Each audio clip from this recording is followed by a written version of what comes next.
జమ్మూ కాశ్మీర్ లోని పహల్గామ్ ఏరియాలో గత సంవత్సరం భయంకరమైన టెర్రర్ అటాక్ జరిగింది. ఆ దాడుల్లో 26 మంది చనిపోయారు. రీసెంట్ గా దర్యాప్తుల్లో ఒక షాకింగ్ ట్విస్ట్ తెలిసింది. అదేంటంటే టెర్రరిస్ట్ యూజ్ చేసిన కెమెరా చైనాలో యాక్టివేట్ అయింది. అసలు ఈ టాపిక్ గురించి ఫుల్ డీటెయిల్స్ ఈ వీడియోలో తెలుసుకుందాం. ఏప్రిల్ 22, 2025 ఎల్ఈటికి సంబంధించిన అంటే లష్కర్ ఈ తైబాకి సంబంధించిన టెర్రరిస్టులు కాశ్మీర్ లో అటాక్స్ చేశారు. అందులో భాగంగా ముగ్గురు టెర్రరిస్టులు AK-47 యూజ్ చేసి సివిలియన్స్ పై దాడి చేశారు. ఇది 2019 తర్వాత కాశ్మీర్ లో సివిలియన్స్ పై జరిగిన అతిపెద్ద దాడి. అండ్ దీన్ని NIA నేషనల్ ఇన్వెస్టిగేషన్ ఏజెన్సీ దర్యాప్తు చేస్తుంది. టెర్రరిస్టులు సైట్లని దర్యాప్తు చేయడానికి అంటే పరిశీలన చేయడానికి GoPro Hero 12 బ్లాక్ కెమెరాని యూజ్ చేశారు.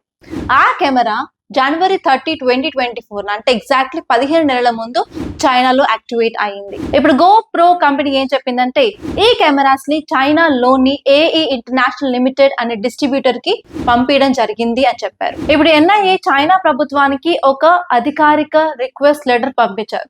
ఆ లెటర్ లో అసలు ఈ కెమెరాని ఎవరు కొన్నారు, టెర్రరిస్ట్ చేతులకు ఎలా చేరింది అని తెలుసుకోవడానికి. ఇప్పుడు NIA చేస్తున్న ఇన్వెస్టిగేషన్ లో టెర్రర్ సప్లై చైన్ కి చైనాతో లింక్ ఉందని తెలుస్తోంది.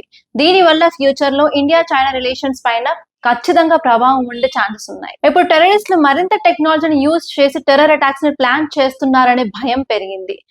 దీంతో ఇంటర్నల్ సెక్యూరిటీకి మరికొంత పెద్ద ఛాలెంజ్ వస్తాయి. భవిష్యత్తులో ఇలాంటి దాడులు అడ్డుకోవడానికి మరింత చర్యలు తీసుకోవాలని చెప్పి ఎక్స్పర్ట్స్ అంటున్నారు.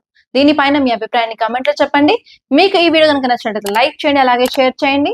మరిన్ని కరెంట్ అఫైర్స్ అప్డేట్స్ కోసం మన ఛానల్ సబ్స్క్రైబ్ చేసుకోండి.